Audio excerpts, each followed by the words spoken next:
Hey everyone, and welcome back to Shelly's Shop. This week we're going to be doing a will it run on this 1972 Chevy Short Box 4-wheel drive. It's got a 350, everything seems like it's there. It's missing a few small parts, so we're going to go ahead and get a look at this thing and see if we can make something happen with it.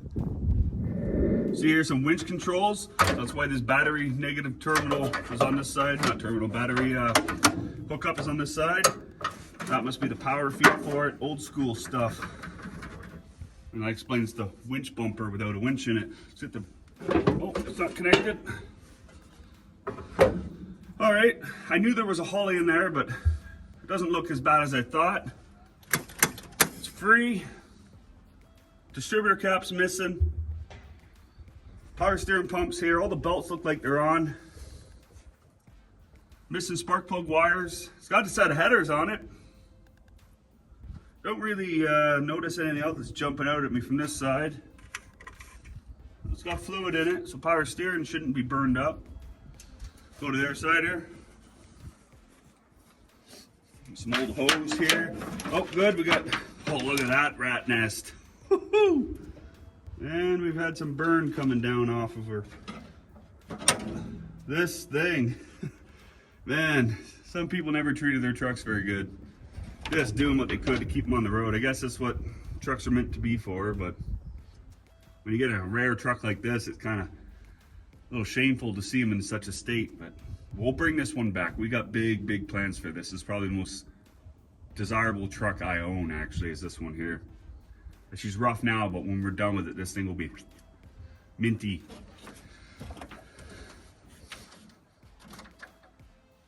It's got coolant in it. Fuel pumps there. Oh, this hose is connected to the fuel pump. Spark plugs don't look to be terribly old. Starters there. Where's the oil dipstick on this one? Should be on the driver's side. Yep.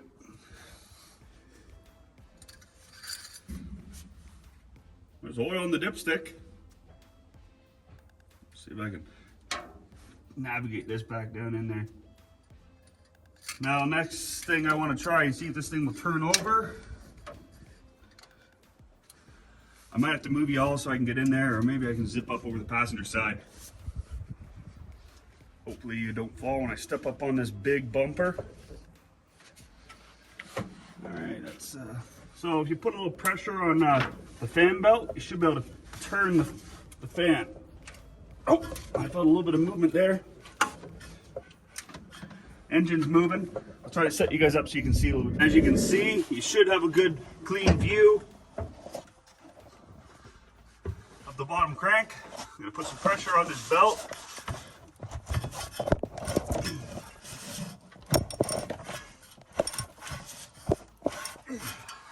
That should have been turning. The only things I'm noting that it's missing is the distributor cap, the wires. So maybe I'll grab a rotor too, because who knows how long that's been exposed to the elements. I'm gonna give Napa a quick call, see if they got the stuff in stock. And if they do, I'm gonna rip down and grab it, come back up here and start working on this. I may as well put new stuff on this truck because we do intend to make this truck almost fully restored, at least all body work done. So that's the goal with this truck, and I'd like to get it there. But if they don't have anything in stock, I'm going to rip it off of maybe the 81, because we know it runs and drives. We'll see we will see what Napa says. All right, just got back from Napa. Went and picked up our distributor cap and our distributor wires, our spark plug wires. I also grabbed some on sale oil, 10W30. So assuming this engine runs, I'll put a new oil filter on it and some fresh oil in it. By the look of it, the engine mounts are pretty dry rotted, but one step at a time. Let's see if this thing even has spark. We know it turns over, so let's go and check the basics.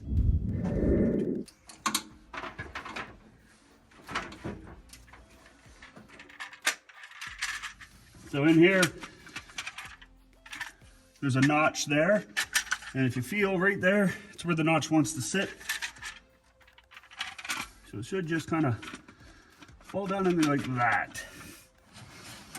So the screwdriver you're going to want to use to push this back down can be a really broad-headed star or a really broad-headed flathead. But the length, you want a shorter screwdriver, not the stub nose, but the shortest ones you got. These are 2 shortest screwdrivers I have that should work. So the front ones are the easy ones. Something feels a little off with this. It's telling me it's not sitting down in there proper. Yeah, it's wobbling all over the place. There we go. It's got to push down and it turns over, holding the little dog ear in. There, oh, my head's turning it the wrong way.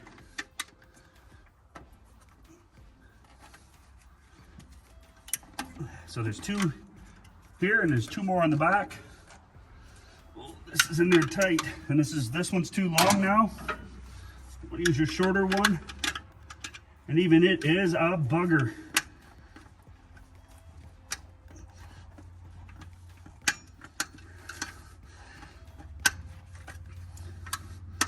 Almost got it. Got it. This is the one that I always struggle with the most, I say.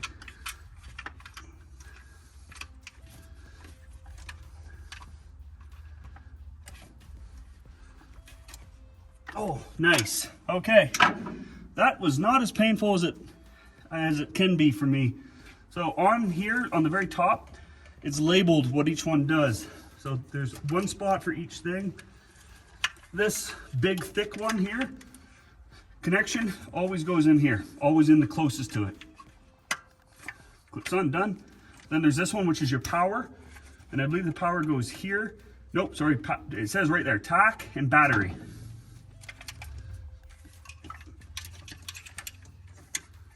Oh, this thing looks like it has a tack in it.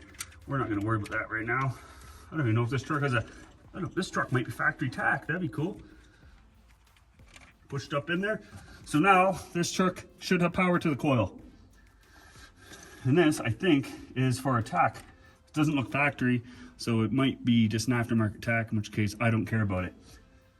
We're getting closer to starting it. We need to round up a battery, put the spark plug wires on, and rig up some kind of a fuel system. All right, so I scored the battery out of the 81 Sierra. Let's go ahead and drop it in this truck.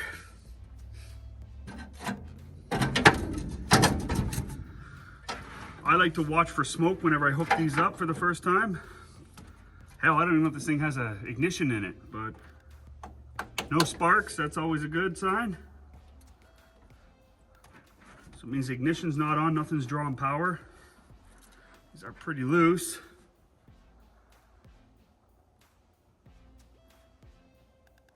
All right, everything's looking good so far. Let's go ahead and see if there's even a switch in this truck, or maybe it's been hot wired.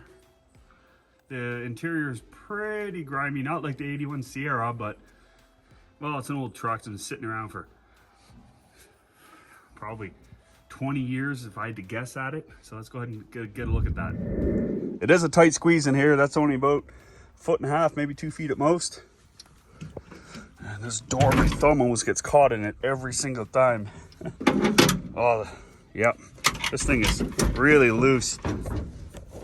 You can tell it's completely segregated. All right, back to what we're doing. Seeing if there's a key. Okay. I see the key here. Oh, look at that. No keys. What do you get from an auction truck? Maybe? No. There was a sticker. There was 4-wheel drive information. Okay. Oh, got a gun rack on it though. Oh, another one of those steering wheels. Gotta love them.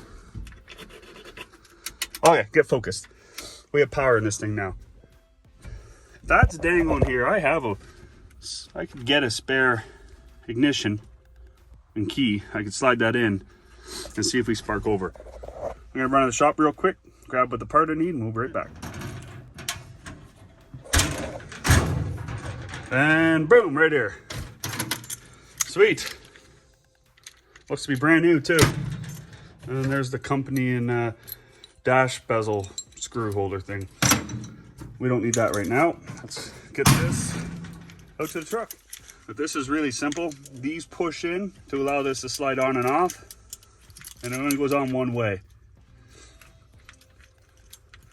don't know how many trucks I buy that don't have ignitions in them, or they don't have a key, so I have to drill this section out of the dash, and then unscrew this, because this is held in by that. There we go, got it all pushed in. Don't know how to do this with one hand because the ignition will just turn. So far, ignition's on. Oh, I can't turn it. This is painful. Okay, give me a second here. I'm gonna prop you all up. The shifter might be able to help. There we go. Oh, cranked over. Okay, let's give it a crank. Oh, it's in gear. Just felt the truck jolt. Okay, it's in neutral now, but now we don't have anyone to hold the camera for us. Okay, we got it in neutral. Sorry about that. Let's crank it over. There she goes. Here's the oil pressure.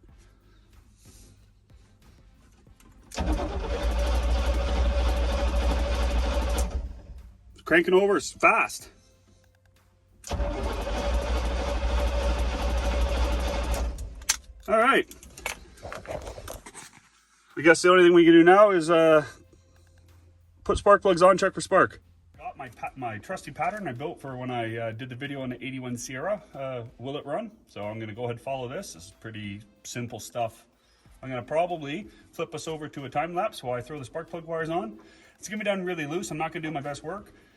I don't know if this is gonna work, this truck's gonna run or not, but I've got a good feeling. I do about every truck, and I've been burned before, but I really want this truck to run, so I'm hoping. Okay, let's do this.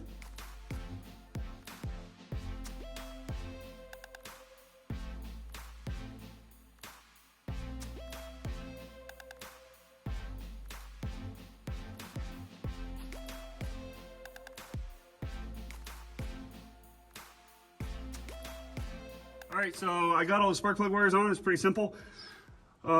Just Google it, but Google the firing order. That's it for an HEI, and it's really easy. When you're routing everything, make sure that you keep out of your all the spark plug wires out of the way of your moving parts and off of your exhaust manifolds or headers. Yeah, this is really quick and dirty. If this truck runs, I'll be popping the cab off, in which case I'll take everything off of this engine anyways.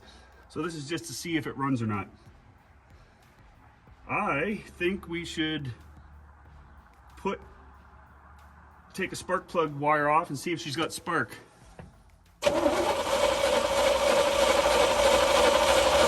Watch that last video really closely. You can see the spark. That's really good. I'm gonna put the number one spark plug back on. Put a bit of fuel down the fuel bowl in these hollies, and let's see if this thing will fire off. I mean, suck, bang, blow, that's all you really need. It cranks over. I can hear the valves opening and closing. We got spark. Now we just need some kind of fire maker, which would be the fuel, the accelerant. So let's get on there, shall we? Okay, we're gonna throw the number one spark plug wire back on. Sounds good. I got some dish soap. I'm gonna switch off of the Coke Zero onto the dish soap. Fill up the carburetor bowls. This is a double pumper. I'm gonna open up that.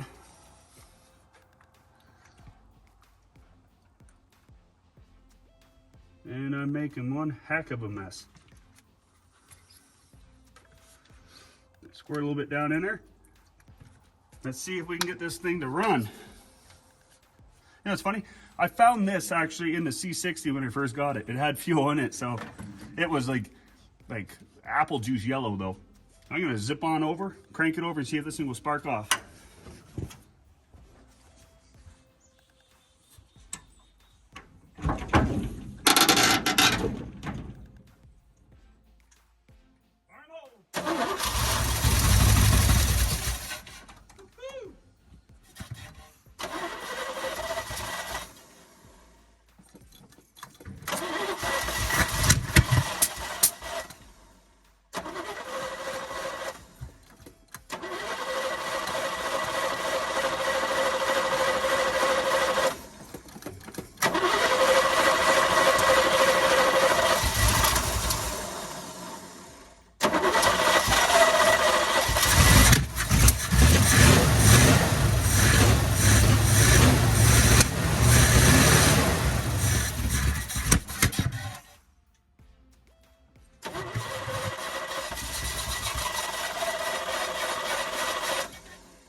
So we've seen it does run. I didn't hear anything.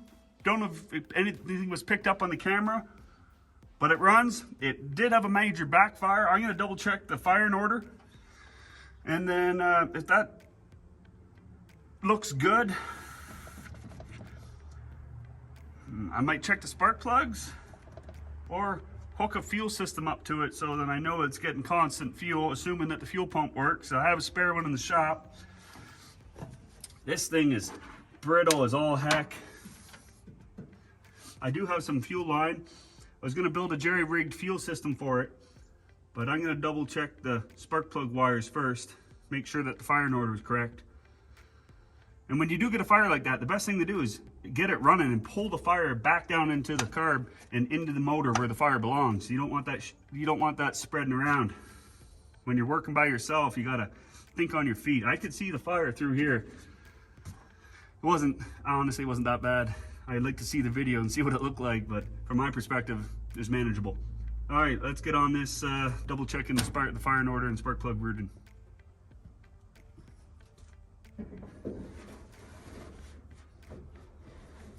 Well, that fuel tank, that gas can is really full. Let's go ahead and speed this up. I looked at this here line and it's clean.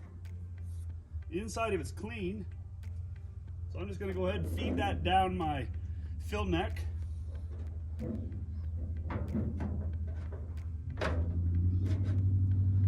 The jerry can ain't going nowhere.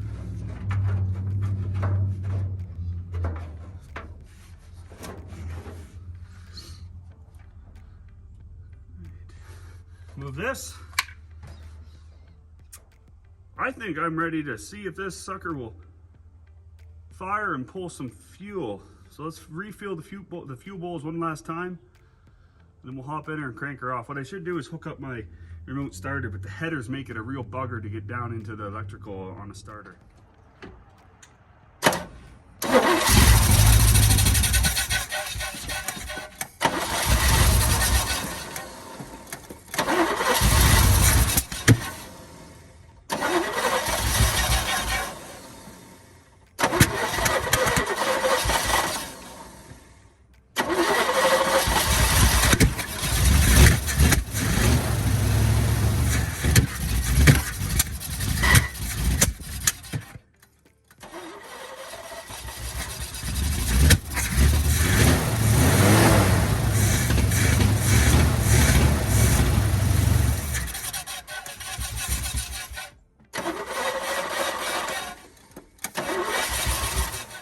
Well, I just pre-filled it and it just started pouring out around it. So that could have been our problem right there. Got a new rubber 3/8 fuel line. Let's go ahead and push that on. That should make a good seal. Now I can route this pretty much anywhere I want. So down in there, I know this thing is right full because I just filled it up today. Push that down in there so you, and then do something like that. Now you know it's fully restored and you can drive across the country now. Let's take this, put it in the carburetor bowl so it has a little bit to pull from. With any luck, this will start pulling fuel. Because if you look underneath, it was spraying it everywhere. The frame is wet, the front diff's wet. So that was probably why it wasn't pulling fuel. All right, probably flooded now, but give this a whirl. Hang tight. Gosh darn it.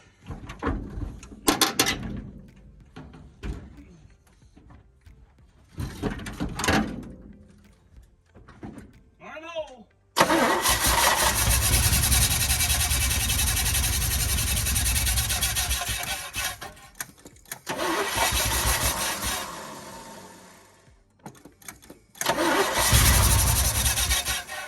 All right, friends, we got it to run, but it's still running really poorly.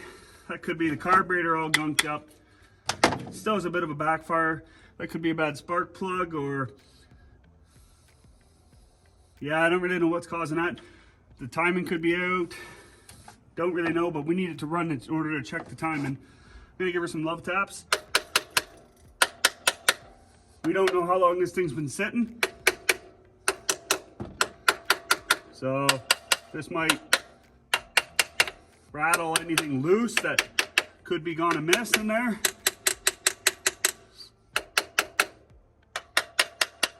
All right, let's try to fire this thing up again. Oh, I believe it is pulling fuel because the fuel lines are really cold now.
Getting a look at this, it looks like someone's been through it recently. I would like it just to run good enough so I can pull it up out of here so I'm not wedging myself in between there. I think I flooded it, but give this thing a second to sit down. I can hear the signal light trying to go, so I gotta go shut that off. It's got heat coming out of it. It has really good oil pressure when it does fire, so I'm not worried about hurting the engine that way. It just doesn't seem like it wants to run very good. The distributor is really tightly held in. You can't move it. So that's not the case. I think it's just fuel delivery right now.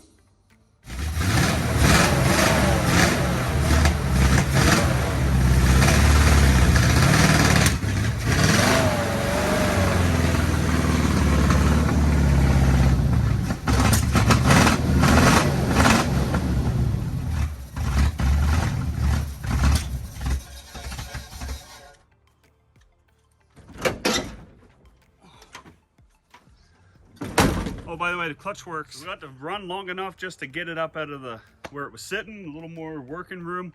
It doesn't want to idle for some reason. Now, the choke isn't hooked up, so that could be it. The engine just could be cold. But in order to move it, I had to keep it at pretty high RPM. Now, the goal is to get this thing into the shop so we can clean out the box. I need to take the box off this truck. That's why this kind of jumped to queue ahead of the other projects we already have going. So we need to just get this thing into the shop, and once it's in there, I can diagnose the carb maybe a little bit more, and we'll go from there. Of course.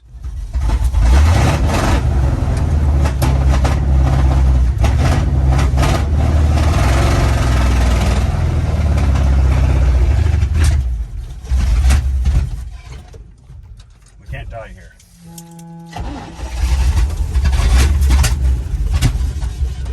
Won't stay running. I don't understand why.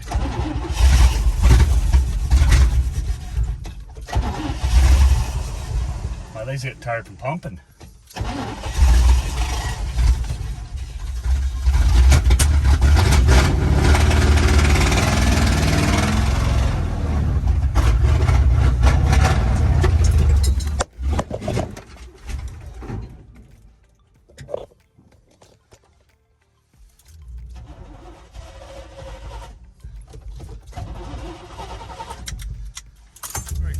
It's in the shop. That was extremely painful to do. I don't think the fuel pump's pumping fuel. It's been slowly getting worse. The more I drove it, the worse it got. I put the black fuel line on it, or the rubber hose, so I couldn't see if it was pumping fuel, but I seen it chugging, cavitated maybe, I'm not quite certain. I'm going to investigate the fuel pump a little bit more, maybe tonight or tomorrow, but it's in the shop for now. I can start emptying everything out of the box. I was really hoping this truck could run and move really, really well, and that's still the intent to get it there. So after thinking about it a lot more, diagnosing it, making sure we had good fuel pressure, I'm starting to suspect that we got something in the carburetor. It is unknown. It sounds like it's acting like it's over fueling, not wanting to idle. So I'm gonna go ahead and pop the main jug off. It is a single pumper, not a double pumper, and see what's going on in behind there. Basically, you just pop the fuel line off, and there's 4 screws on a holly, and the main jug will come off. You're not getting in the power valve yet, but it should pop right off. You're getting into just the float bowl, needle seat, and the pump. So we're gonna go pop that off. Oh, and that's barbed fitting too. Oh, I was contemplating throwing an old Q-Jet back on it, but I don't know if I have any known good carburetors left. Oh, we made a mess of this.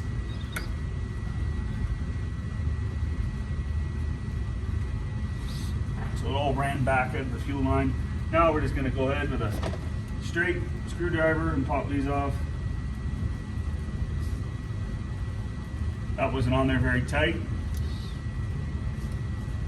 There's a bit of seepage happening down here. Maybe coming out of there, maybe coming out of the accelerator pump. Don't know at this time. These are all a little more than finger tight. So the engine is dead cold. It is early in the morning now. It was a job to get this thing in here yesterday, I tell you. I mean, I really wanted to make it run and drive and leave that spot on its own power, and we did. But I had to do it in little spurts and fits. The camera kept dying on me. It was cold outside yesterday. The battery kept dying on the camera. So it wasn't ideal for filming. I did the best I could, getting as much footage as I could of us driving it. But I was out here by myself, as normal. Okay, this is ready to pop off. You don't want to damage your gasket. Your crossover tube will slide out. You want to make sure that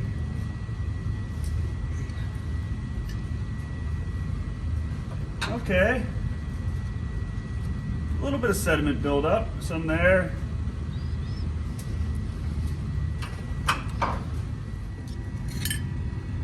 Like this is some kind of it almost feels like rust. So after looking at it, I just showed y'all it's really, really dirty in here. We're just getting tons of gunk out. It feels like metal shavings. At first I suspected rubber or old fuel, but it looks and feels like the consistency of old rust. So maybe that fuel line that runs up from the pump up had fuel, old rusty fuel, and it got pulled up into the carburetor. We're gonna have to figure that out before. I'm probably gonna pop that off and segregate it completely.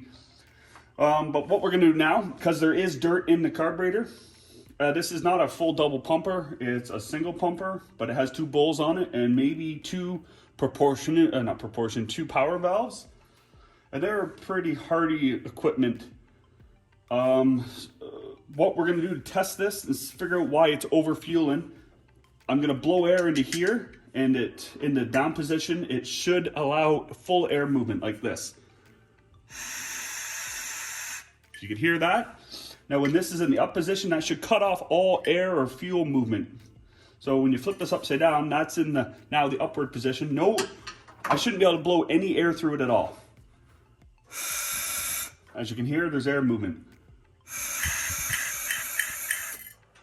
But when I put my finger over the transfer tube, from what I believe, it shouldn't do that. So I think the needle and seat is got dirt in it and it's allowing air movement or fuel movement. So I'm gonna go ahead and pop this apart. So it's always a good idea to have a nice clean working area. I like my benches really high, so the front of this truck is perfect. So as you can see here, there's that little clip I was talking about. You're gonna go ahead and pop that out, try not to lose it. And it fell directly into the bowl. There it is right there. Go ahead and move that out of the way. Don't want to lose that. Now, that float bowl should pop right off. My fingers are too big for this job. And again, careful of the spring. There you go. I'm gonna get these off without damaging them. Give them a little shake and listen for water. Don't hear any, not water, listen for fuel. So you know that's good. Now the needle and seat should come right out. I don't see anything on there. Now this little thing, I've struggled with this in the past. Oh, there she goes, look at that. And it looks clean, other than the dirt I just put on, it looks clean as well. Now in there's got some, I could feel gunk on that. Oh yeah, there's a really big chunk there. So I'm gonna go grab the proper wrench. We're gonna pop that off. That wasn't in there very tight at all.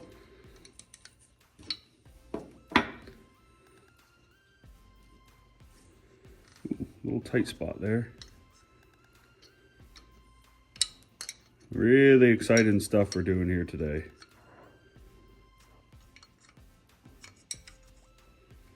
It's still fighting me. You'd think this thing would be finger tight. I mean, finger loose already.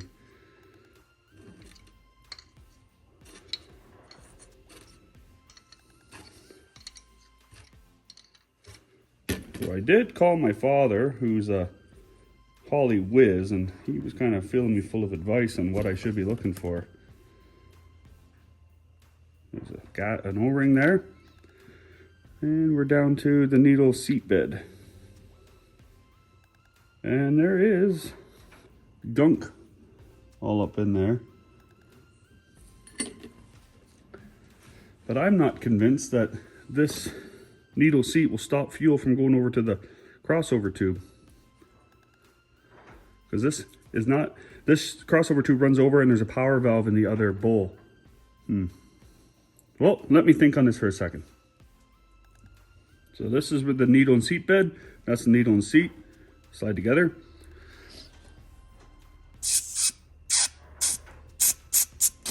They seem to be working. I haven't cleaned them out, but I'm gonna give them a little squirt. Did you see that? Gosh, I don't know what I'm doing wrong, but they always seem to pop off like that. That felt like a good connection now. Just gotta give it a little squirt around all the journals, all the passages.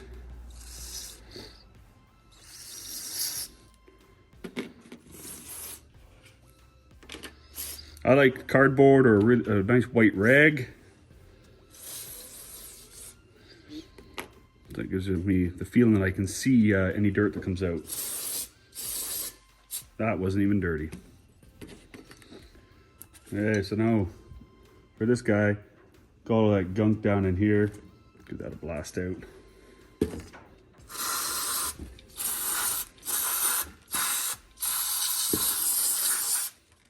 I'm gonna shoot it down in here now.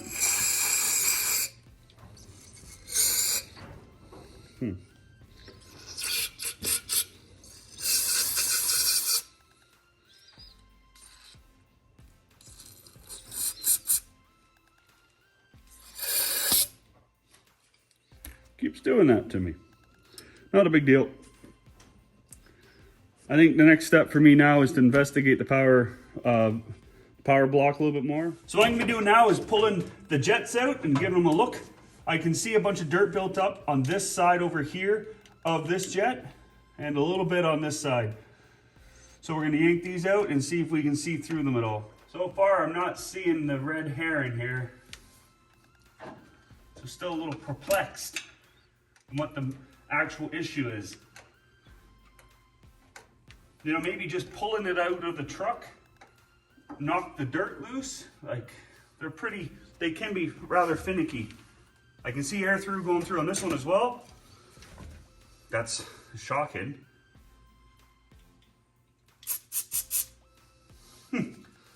Okay, well, I was really hoping to find a red flag, like something that was screaming, hey, over here, I'm the one that's stopping the truck from running properly. So far, I haven't. Go ahead and throw this back in. Spray down this section of the carb. Before I go and yank the carb off and strip it down fully, I'm going to see if it'll run with just a little light superficial cleaning we give it. You never know. That was probably overkill, but it happened.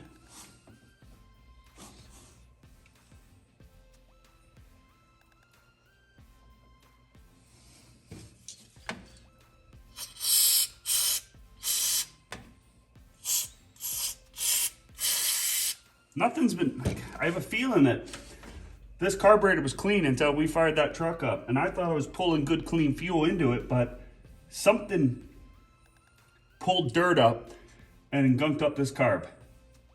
So, because it looks like it was really, really clean. Like there's no buildup anywhere I can see other than light dirt sitting places. Bet you that's all it was just a little bit.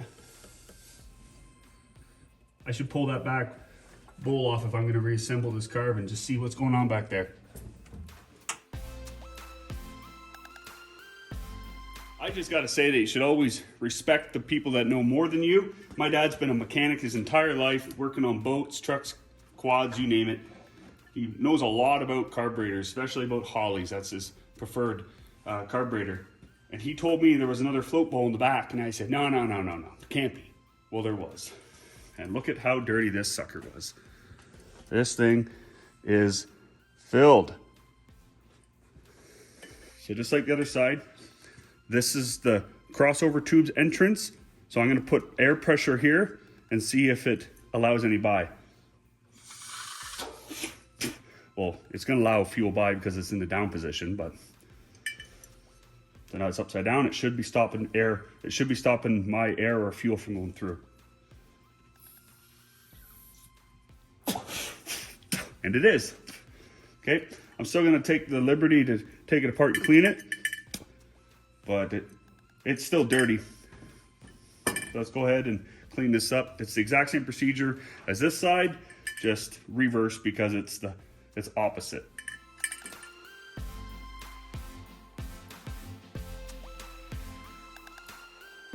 Okay, just broke this down. Like, look at that. Look at all that dirt in there. That shouldn't look like that, obviously.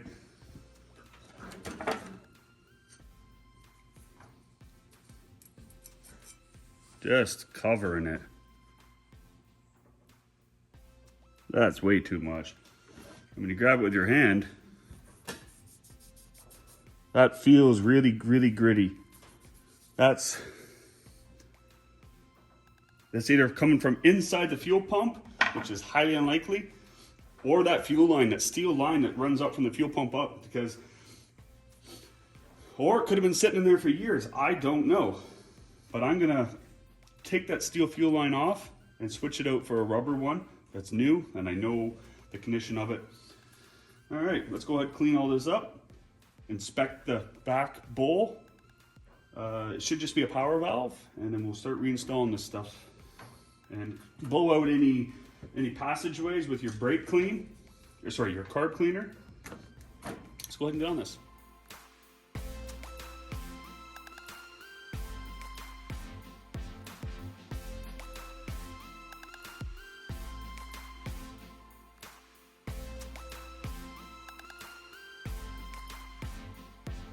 As silly as it might sound, I only seen this and remembered to clean it. You wanna make sure you clean everything. You can see the gunk down in there. So I'm gonna blow it out with some air, and then I'll hit it with carb cleaner and then hit it with air again.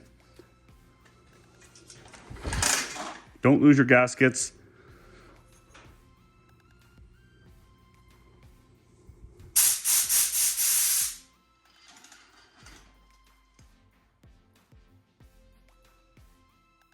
Already a lot better. We're gonna hit it with some carb cleaner.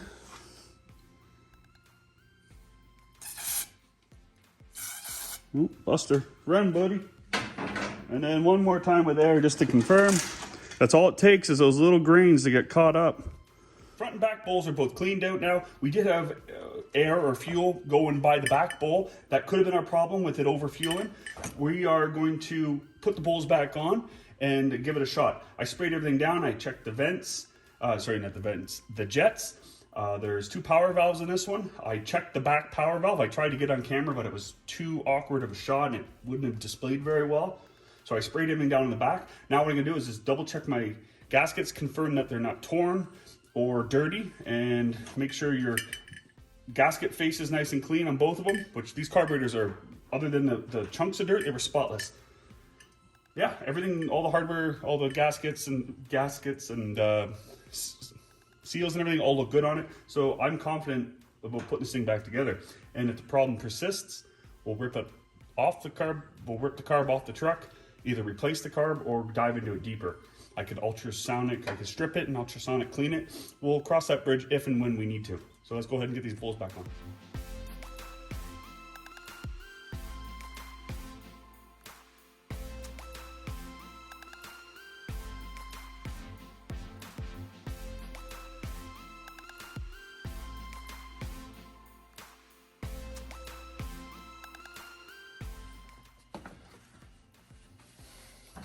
Okay, bowls are back on.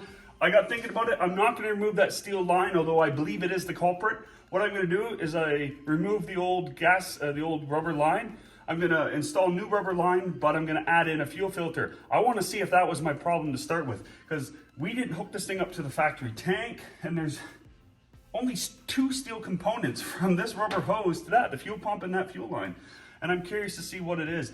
This truck's going to get a complete overhaul.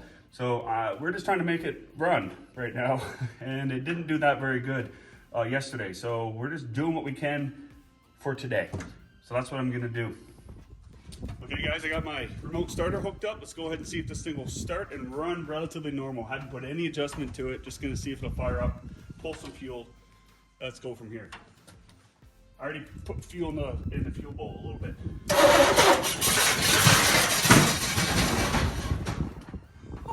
That was stupid. Hopefully that was the dumbest thing I'm gonna do this week. I'm gonna try and roll this thing forward. I don't know if the brakes are sticking on this one or not. Oh, they're sticking a little bit, but I might be able to push it forward some.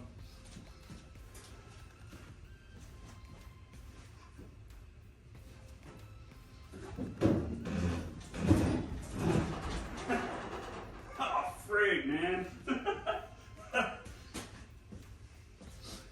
All right, this is why you take your time and don't do mistakes like I did, leaving it in gear. I'm not even embarrassed. I'm just ashamed of, not ashamed. I'm not even really embarrassed. I'm more or less just disappointed in myself. Attempt number 2. Let's double check to make sure it is in neutral. Confident it is now.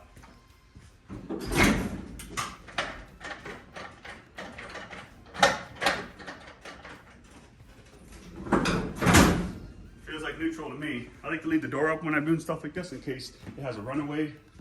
I can shut it off with the key. Let's go ahead. Let's do this.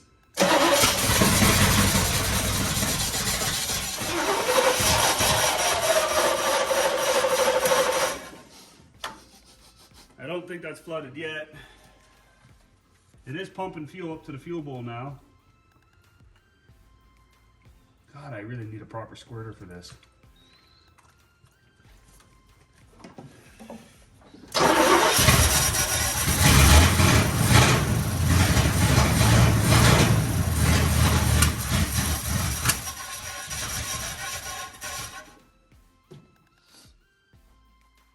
Dukes.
struggling to stay alive.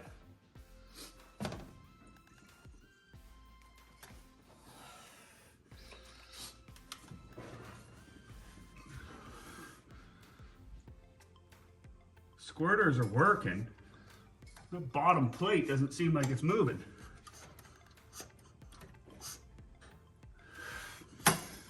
Has it been the choke been choking it out this whole time?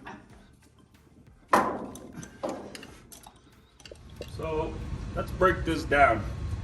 We got one squirter on the primary not working.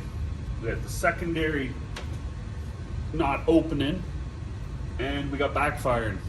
I think this is 3 separate problems and only 2 of them are a problem.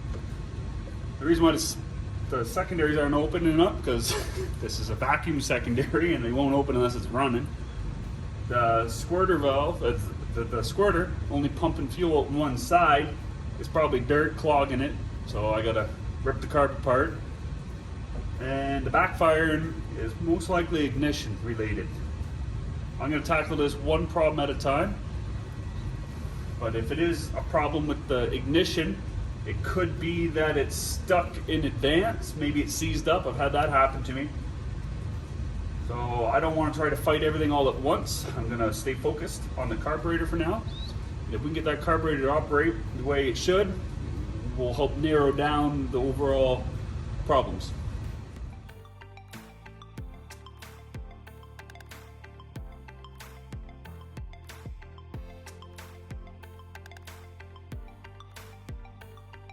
Got everything all disconnected. Let's pop the carb off. Got to make sure I don't drop the 1/2-inch nuts down into the center head. So I'm going to pull the bowls off again. This one was a little loose. That one was on there perfect. That one was on there perfect. And so was that one. That's why she had some fuel leaking around it. Clearly didn't have this one on tight enough. These back ones can be a bugger with the distributor right there. Or maybe it was because I had that gasket not nicked a little bit. Nope, it looked fine.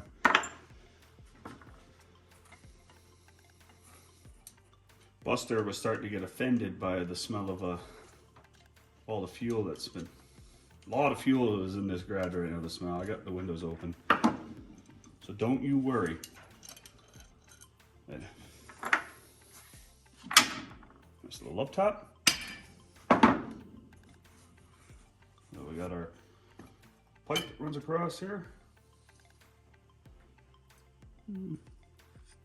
Still clean in there, so that's always good. Ah, look at that. O-ring stuck in there this time. Can't be having that. So, got to make sure you pull these out. Some people I've seen and heard, they pull these off and have them segregated every single time. So this one came off. You don't want a double gasket or you will have a leak. So I'm going to start putting my parts over here. I don't really know what can go wrong with this one. I don't even have the tool to get into that. That's a weird one. We're going to see what we find on this side. Yeah, same dealio on this side. Oh, there's fuel in here. Oh yeah.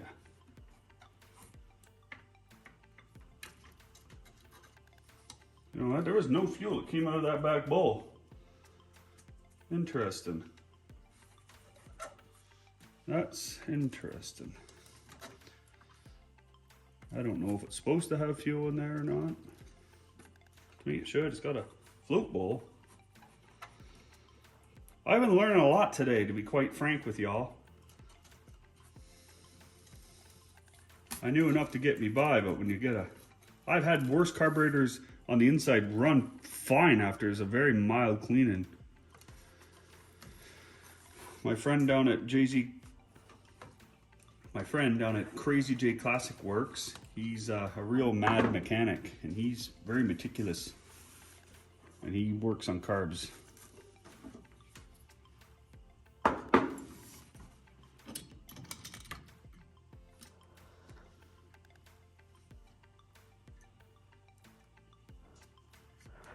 Still clean in here. The power valve will come off. Again, I don't have another set of gaskets, so I don't want to damage these ones.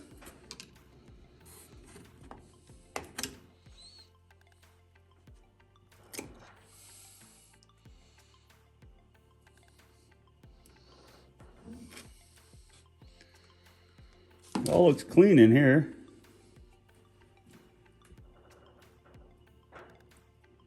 I don't see a speck of dirt or grime anywhere.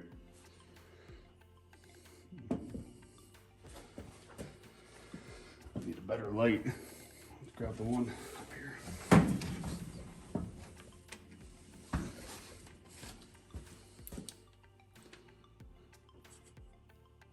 There's a little bit of dirt. Yeah, there's some dirt in here. I'll blow it out with the carb cleaner.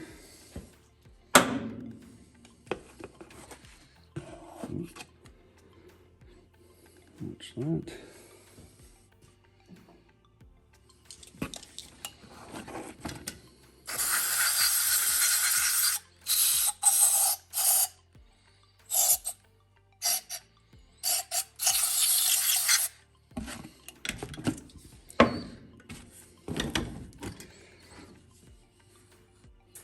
Okay, so this right here, I'm going to try to pull that right there out, because when it was running, you can't really see it from this angle, but it was only pushing fuel out on this side.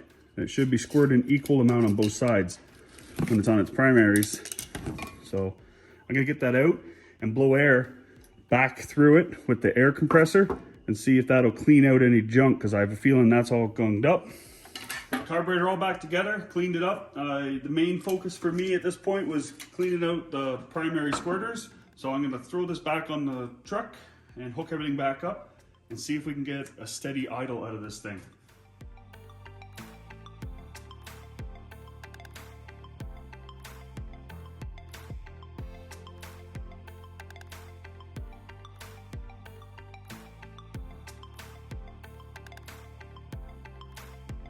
Got everything all hooked back up. I'm gonna go ahead and try and crank this over for the third time, I suppose. It is in neutral. I got everything except for the throttle hooked up. I can work it from here if it's gonna want to take throttle. So let's go ahead and see if this sucker wants to fire off.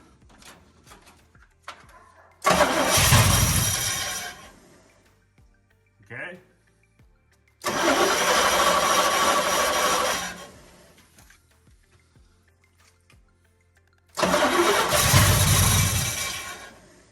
Come on, bro.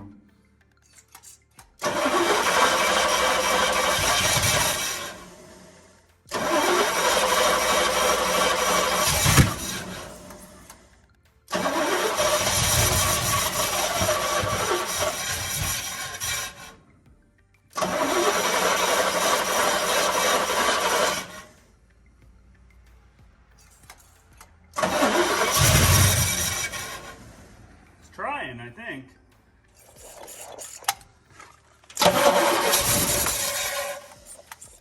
Sometimes you just can't win.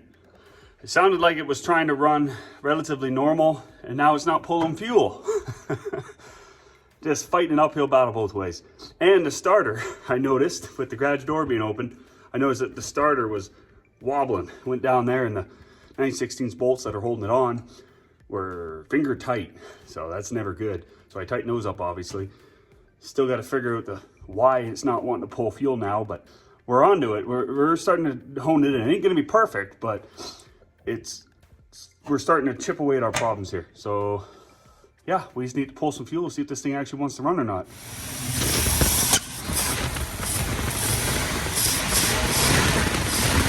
So now that it sounded a lot better, it sounded more like a healthier engine. Not perfect, but a lot better. Not just catching fire, not wanting to run. I think our fuel pump is finally kicked the bucket, because the only way it's pulling fuel now is if I have the jerry can up on the cowl vent. But it has fuel coming to it now, so that's a positive. What I did is I went ahead and I preset everything back to almost factory specs. My metering screws, I put them to 1.5 turns out off of in, and my throttle adjustment, I put it to 1 full turn on from neutral. So when you back it off and your lever stops moving, that's your neutral. So from when it just stopped moving, I turned it back in, so it pulled the throttle in 1 whole turn. What I'm gonna attempt to do is get it to run, and I'm going to try to set a good idle and then start messing around with my meter and screws and the combination with my throttle set screw. This doesn't have a float bowl adjustment because it's one of those really poor Hollies, but we're gonna see what we can do with it. I have confidence we're gonna do this. Oh, it's squirting good now.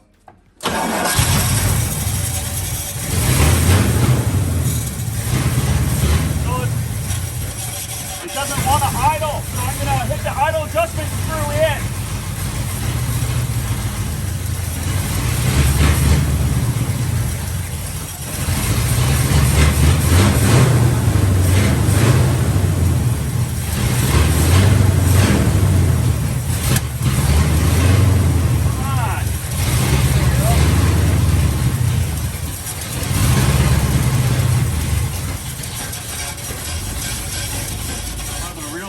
Some time trying to get this thing to idle down. I've worked the throttle set screw, I've worked the meter and valve screws, and nothing seems to be working. So it might be a timing issue. So I'm gonna go ahead and check that.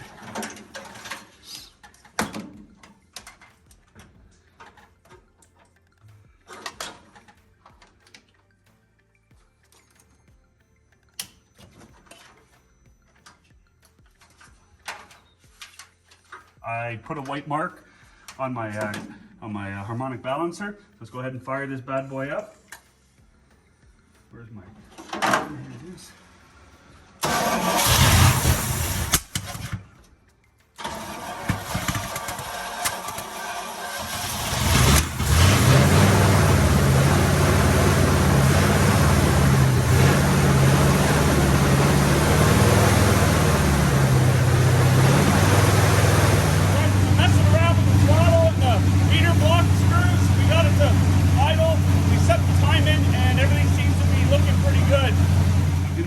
Pulling the stuff from the back of the truck, so we'll change the oil, then we're gonna go for a quick little drive.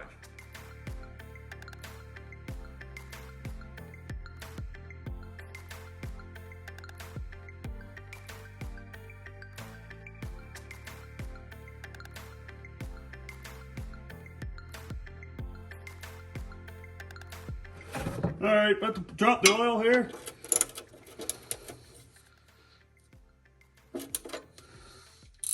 Well, don't tighten it on. Make sure you back it off. We know this engine is going to be good now. Don't think the carburetor is 100% checked out.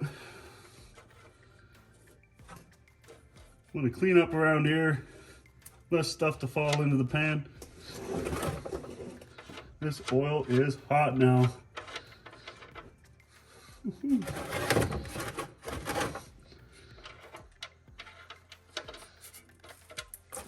Oh, nailed it.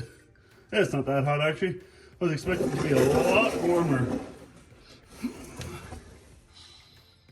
It doesn't smell that gassy, but I definitely wouldn't want it in my new truck. I'm gonna go ahead and drop the oil filter now. It's tucked up over here. Got a socket for that. You don't want this thing to spin on there or you will have a bastard of a time. And that felt like it just broke free.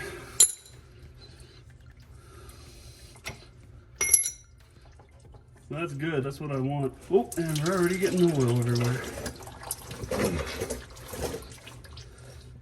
Like I was saying, you want this stuff in your armpit.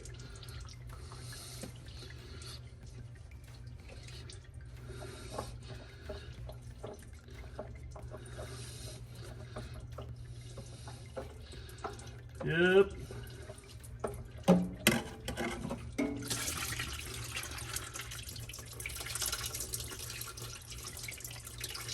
Doesn't smell too bad. It's old as all sin, but it doesn't smell bad. Now, I do have enough 10W30 to put into it But this is a older motor. I'm gonna put some 15W40 in it, just because I believe that it helps out the rings. That's a lot thicker, see that? It'll help with oil pressure and stay in the bearings longer. Some people do it, some people don't. It's all preference, if you ask me. This is what I was taught to do by my gramps and my father. Right or wrong, we're doing her. This engine will probably, if everything goes according to plan, I don't want to spill all the beans on this project, but this is going to be our most in-depth project we have undertaken here at Shelly's shop, maybe ever. It's going to be a real butterfly when it's done. This oil change is pretty much done.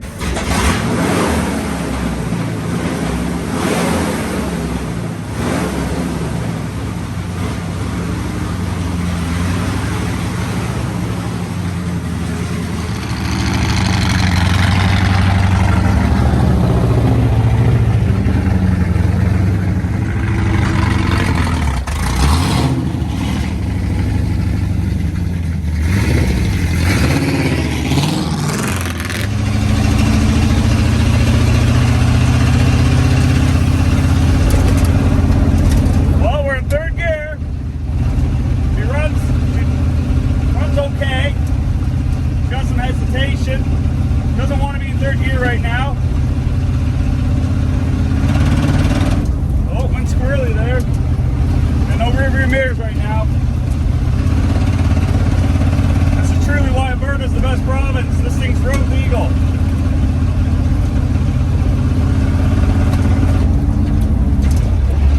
Well, there's fourth gear, didn't want that.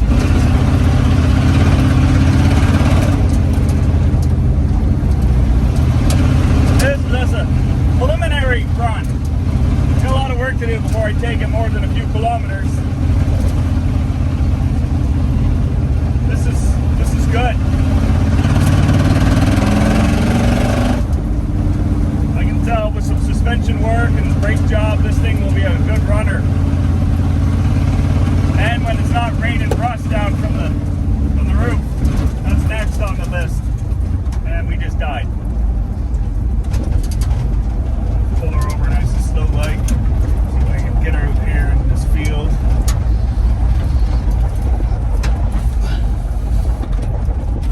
Alright, I think we ran out of fuel somehow.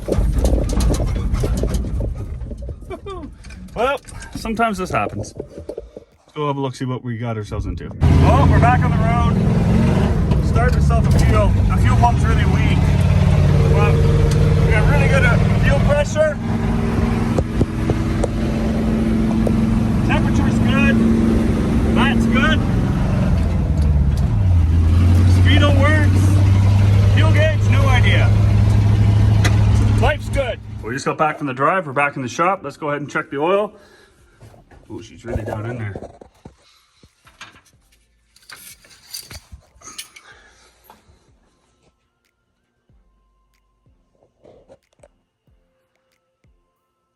And the camera won't focus.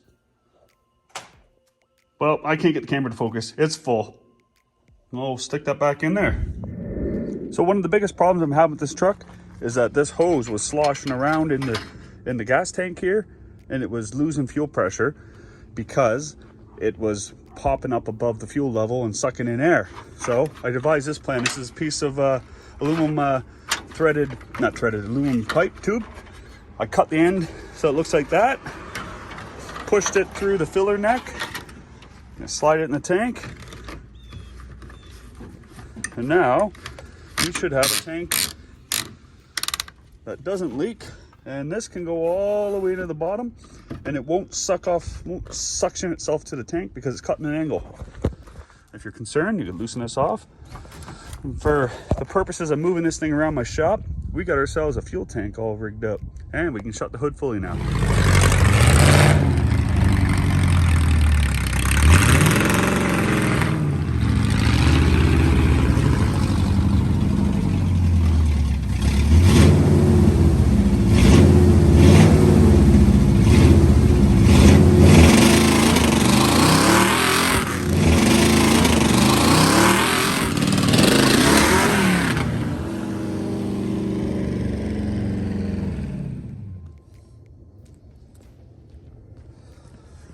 So our drive shaft let go. It looks like it broke part of the U-joint and the piece that goes into the rear end. She's still there. I got her hanging from a ratchet strap now. I'm going to put it in four-wheel drive and get this thing off the road. Can't cry over spilled milk, guys. It's what you get when you get a little rough on your equipment. I was trying to do a smoky burnout for the camera. Front brakes don't work all too hot, and yeah, this is what happens when you party hard. It was a nice clean break. This wasn't snapped beforehand. This broke solely because I was romping on the truck. We ended up breaking two leaf springs as well. They fell down my neighbor's driveway where I turned around. I think that's why it was hopping some more, because the passenger side is missing two back halves of leaf spring, allowing it to hop a little bit more. That and the fact that I was dumping the clutch, trying to get a smoky burnout for you guys. So what my plan is now is we're gonna do a quick visual walk around of the truck, and then I'm gonna back it in and we're gonna peel the box off of it. So I kind of like these rims on it. They were $40 at the same auction where we got the truck. I think it was a good deal. They came with the rubber that's on it. The rubber's really old, but they were brand new. It still had the marks all through the tread. Now the body itself, guys, like right here, this is moss growing. It's quite literally moss. This truck, to most of y'all down in the States, I imagine, isn't worth salvaging. But up here in Canada, this thing is a rare bird. These short box four-wheel drives don't come up very often, especially in unrestored condition. And all the good ones are mostly from the United States anyways. Like this box is just completely hammered. The cab corner, it's there, but it's held on mostly with Bondo. The rocker was draped down, hanging on by one weld when I got it.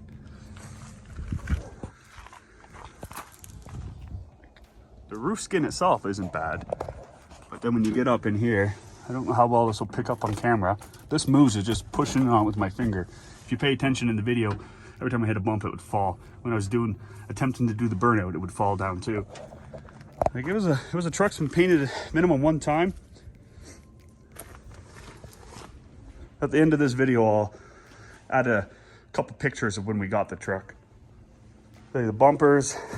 This thing was a real thing of beauty in probably the 90s, I'd say. The tires were a really good score. When we got the truck, I couldn't believe what we paid for it. But not a lot of people seen the potential with it. That's an aftermarket rocker, but it's barely hanging on too.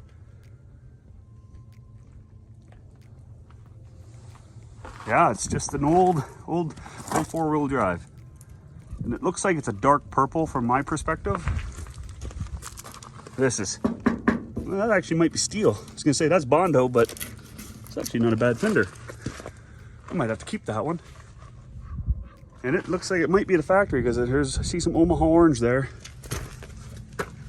I'm not gonna get on my back, but the frame, I've looked it all over before I bought it. It's all solid. So there's the walk around of the 72 Chevy Short Box four-wheel drive. Let's go ahead and rip this box off. I'm going to be getting underneath it, having a look. There should be 6 bolts that hold the box to the frame. But judging by the rest of the box, the likelihood of me being able to back those nuts off is very unlikely. I could be mistaken though, but most likely I'm going to get down there with the torches, hit her up with some dirty old torch work, get this box off.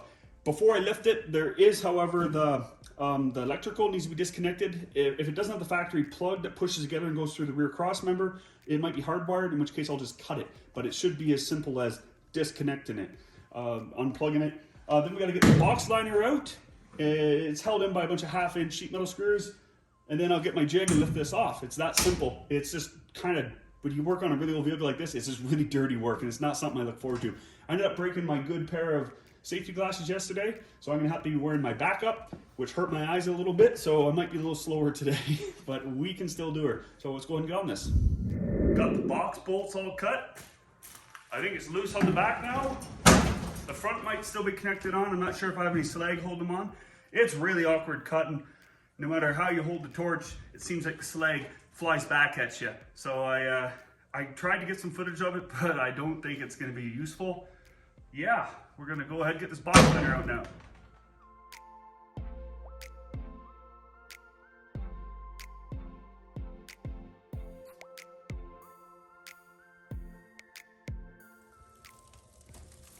This box is pretty tough. Got a little mouse house there. Got some more speed holes along here. That might be a little bolt hole of some description. Oh yeah, she's gone. It's gonna be good for what we're using it for. Wow. Would you look at that? That's kind of neat. This has been on here for a minute, eh? They don't seem to be too bad. Dent there. That lip that goes along here is usually rotted off. I suspect it'll be rotted off on this one too. All right guys, here's what's gonna happen. I'm gonna set up my jig to lift the box up about a foot, just enough so it clears the frame rails and tires. So I can go up like 6 feet, no problems. Then what we're gonna do is I'm gonna drive back the critter getter in, it's on a trailer in, set this box down on top of the critter getter. So now, and lower it right down, pull that truck back out with that box and this frame in the back of the critter getter, okay? Then I'm gonna back the 72 short box back into the shop, and I'm gonna set these here diffs, all 3 of them, on the back of the 72, and then put it in the backyard, tarp everything up, and come in here and get focused on something else.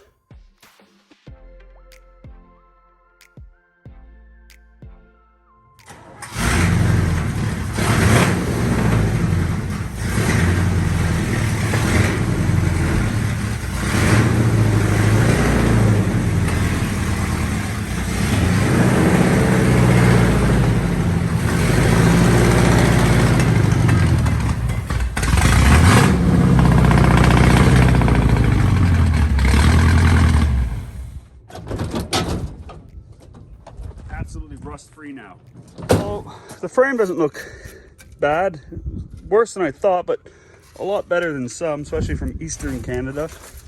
It's got some pretty heavy scaling on it. This is one part of many parts in this project. The other side, the other perch pad is knocked off. I did string back up the drive shaft so it won't clunk around like when I drove this thing out of the shop. Yeah. Hopefully we don't find any sore spots, because the value of this truck was the frame and the VIN tag. All right. Look at this thing, just dry rotted all heck. Not a big deal. That'll get changed out. Piece of chicken wire was hanging on to something up here, and it caught and was holding the front of the box down. It snapped. Startled me a little bit. You get chicken wire everywhere. Grabber bar, whatever people call it. All right, let's get that short box on the critter getter.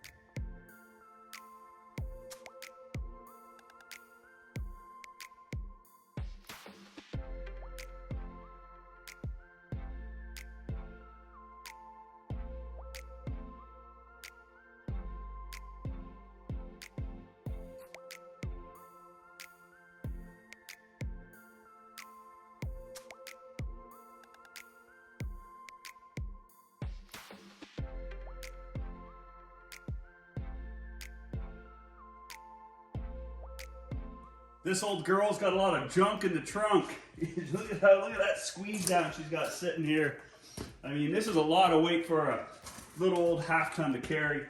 I'm pretty sure it's got at least a 4-inch lift in it. It's wallered out, she's hammered, got broken leaf springs. I'm gonna probably end up replacing all the leaf springs in this truck. So holding this weight for another month isn't gonna make a big difference in my eyes. We're gonna go ahead, pull this truck outside and tarp it up.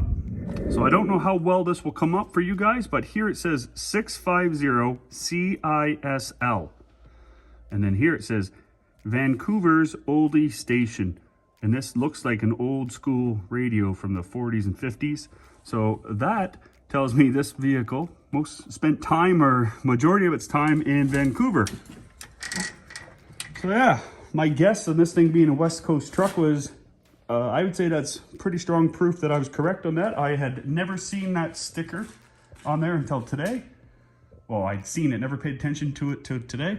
So that explains why this truck is so rusty. In Alberta, typically, the frames don't get this rusty. Cab corners and the rest of it, yeah, I've seen them that rusty, but this one is the worst one. What a week we've had at Shelley's shop. We took this auction bought 1972 Chevy Short Box 4-wheel drive, unknown condition. We made it run and drive. It has good compression, no blow by, and it'll start in gear. So you never know what you're going to get into until you get at it. And that's exactly what we did here this week.